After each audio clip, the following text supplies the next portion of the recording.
my testimony truly starts with my parents. The gospel was preached to me on a daily basis.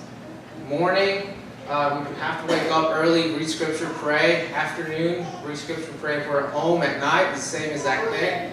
In between, there was never a moment where my mom was not pointing to Christ and everything that she did. And this is where I started idolizing soccer a lot. So my dad had the opportunity to play professionally back in his country, and he was a great soccer player, so he started teaching me how to play.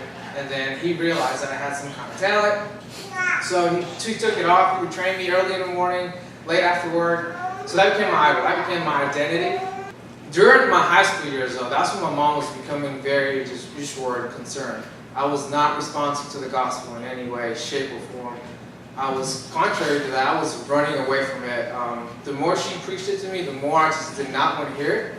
So at that point, I was completely, just living a life just according to my own passions and desires. I partied, I just did whatever I wanted to do. I was a soccer player. I was a good soccer player, so everyone knew me. So I had this huge self-esteem, and but then I came back home because my neighbor stopped soccer, so God took this idol away from me. And then another one came up, which was a girl. So I was desperately not girl. I was infatuated with this young lady, and long story short. It was just emotionally unstable. I was hurting her, she was hurting me, I was abusing her emotionally, she was abusing me emotionally.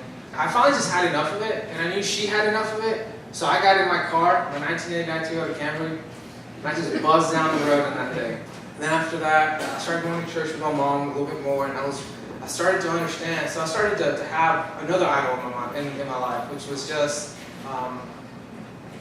wisdom, I guess, just intelligence, just learning. So I started going to church. I was enjoying it. I was learning a lot about scripture, theology. Then I met Shannon. So when I met Shannon, she was on the elliptical going ham on it. She's going hard. I remember walking in, and I was like, man, I remember her because she was in the same youth group with me. We finally started dating after persuading her to go on a date with me. Not paying for our first date. It's just another story. But so when I started to get to know her heart better, one of the first things that I started to realize was her genuine love for God's word. So we got married, and then looking back now, that first year of marriage was a complete failure on my side of it. I was not a good husband according to Scripture. I failed to lead her, pushing her to church. I failed in the sense of praying together, reading Scripture together, or discussing things that are of true importance. And then God places me in this lab. I ended up doing things that I shouldn't have done. I lied, and I got kicked out of the lab that I was in, and I was placed in the lab with Manuel's lab. So lo and behold, little Manuel is in that lab, and I meet him, and he's so pumped just to see me because I speak Spanish, and he speaks Spanish,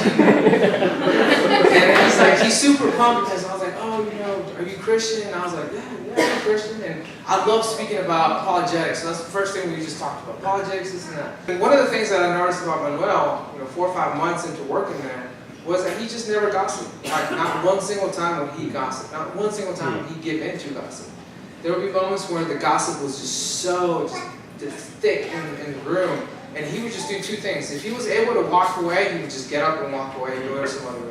If he wasn't able to walk away, he just put his head down and just focused on doing some kind of thing on the computer or just writing. And I was just looking and I'd be like, why is he not partaking in this? We can use this to show the gospel. Get to know the people better. totally don't. But so I was starting just questioning again. The small little questions started. Am I really saved? Oh yeah, so we find North Avenue. So I remember the first time we walked in, and I was like, man, I really like this church. Mark did a great message on Genesis, and I remember I asked her, I was like, do you feel comfortable here? Is this what you want? She's like, yeah, I love it. She's like, I don't want to live here anymore. So we decided to start attending North Avenue. So then we joined the community group, and then this is where the consistency of the gospel was just preached on a daily basis, not just at church or community group, but even at work with Manuel. He would just share the gospel in a way that I've never heard it before. And it was like Shannon was just telling me on the car right here, like I was becoming bitter towards it because I was starting to see sides of God that didn't make sense to me. January comes along, we had the Jesus in Context conference, and those 3 messages by Scott and Mark were just so, they just penetrated my heart. And I still remember when Mark shared a little bit of Hannah's testimony where she pleaded with God. And I've never heard those words before, plead with God for your salvation. And not once that it had come across. So when he was sharing Hannah's testimony and the way that she, I think it was your grandma who shared with you the story of the flower, and right? So, when I heard that, I was like, man, like it makes so much sense. Like, am I that dry, fake plastic flower that just sits there? It's not really living. So remember the conference ended, and I was just tormented. I was like, do I need to? I wanted to plead with God at that moment, but I was like, no, like I don't need to because I'm saved. Like I truly am saved. And this is where things started to intensify. And you can share a little bit about this. Like I started to just ask devil's advocate questions to Shannon on a daily basis. Questions that I would format them in the sense like, hey babe, you need to know how to answer this question because you never know who's gonna ask you this. But in reality, it was like mouth to heart. It's like then I was trying to prepare her for the world.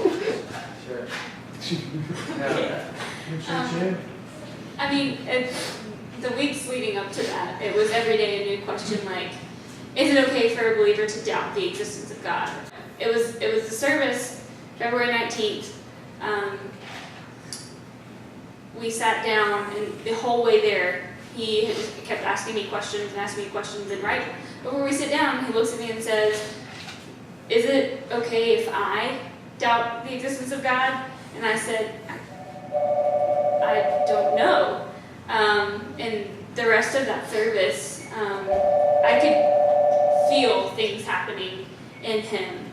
I've never even seen him eat up a sermon like that, be so involved in worship. And I had no idea that he was struggling with any of this, there was always this tension between us that we weren't in sync, we weren't in harmony the way that I thought that couples were supposed to be when they get married. So it was a Sunday, February 19th. That Friday, she went to work and I was home alone. And I was just like, I was literally yelling in my own head, just yelling at God, saying, just leave me alone. Like, I'm tired of this. Like, I'm just fighting. I can just feel something's going to happen, but I'm trying to avoid the situation. I'm trying to avoid thinking of God. And I remember she came home that night, Saturday night. She was just worn out. She was just tired. And she's like, let's just go to bed. So we're laying in bed. And then I turned over and I looked at her and I asked her, I was like, hey, babe, I got another question for you. Another devil's advocate question. I was like, let's say you die and somehow you realize that all this was just fake. All this was just a complete hoax. And she just looked at me and the first thing all she said was just, you just need to go to bed. You need to go to bed. And of course I'm arguing, I'm like, what? Like that is not a good answer. Like, I want a good answer. Like this is not a fun debate. So we go to bed. I still remember I reached over, I turned off the light, and we're just sitting in complete darkness. And I closed my eyes, and now it's even the darkness is intensified. And I'm just laying there, and I'm literally screaming at God in my mind. Like I could just feel. I know she's asleep. I'm just sitting there for hours. It's like 2, 3 o'clock in the morning. I'm just screaming at God, like I am tired of this. I wish I would have never known anything about you. This is just too much for me to handle. So I go to bed, wake up Sunday morning.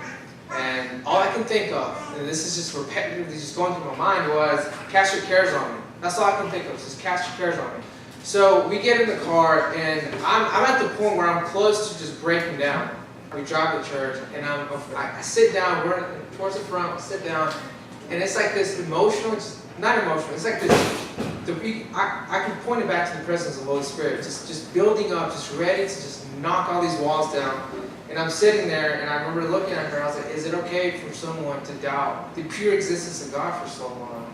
And she said, no, like, that's not normal. So as soon as I stand up, we're singing, and we're singing on Across the Solid Rock I Stand. And I just completely,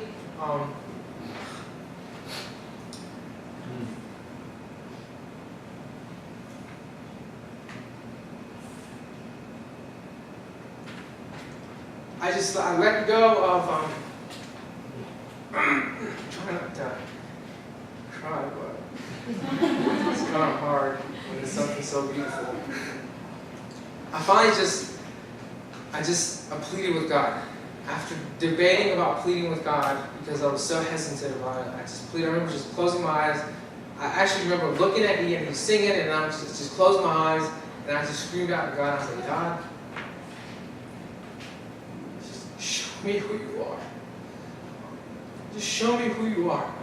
If it means taking all this knowledge that I have of you, and just me being dumb, I'm more than happy. I need to know who you are. I need to feel your presence in my life. And just immediately, I just felt this overwhelm. I just started crying, just crying and crying. And my shirt, like I just been sweating and just working out. And it just felt like all of this knowledge that I had just sunk into my heart. And it just, God's presence made sense. His sovereignty made sense. His beautiful election of me, for some reason he chose me to be part of his adopted family, made sense simply because of his blood. And then Mark just preached all about adoption through his sermon. And he ended with Ephesians chapter 1, verses 7 through 9, and how we've been predestined for adoption. And I just started crying even more because it made sense. I was predestined for adoption. And I still don't know why. Why me? The question is no longer why this person, why not the other person. The question is, why did he choose me? And so it's been 3 months now, and life has truly been, it's fun. It's so much fun. I get to love my wife better.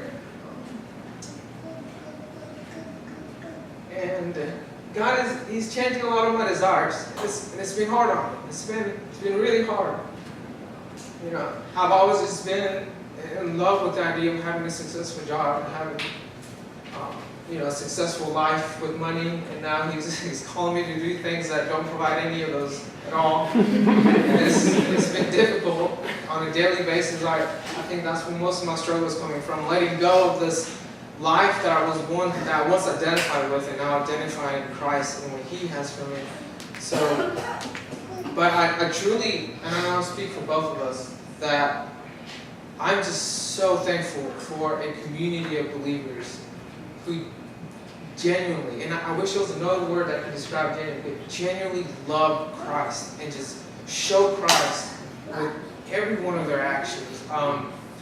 From community group to Bo and Kelsey and Josh and Haley and Scotty and Lidiana and everyone else, Sarah, Manuel, especially Manuel, he's been such a huge part of this.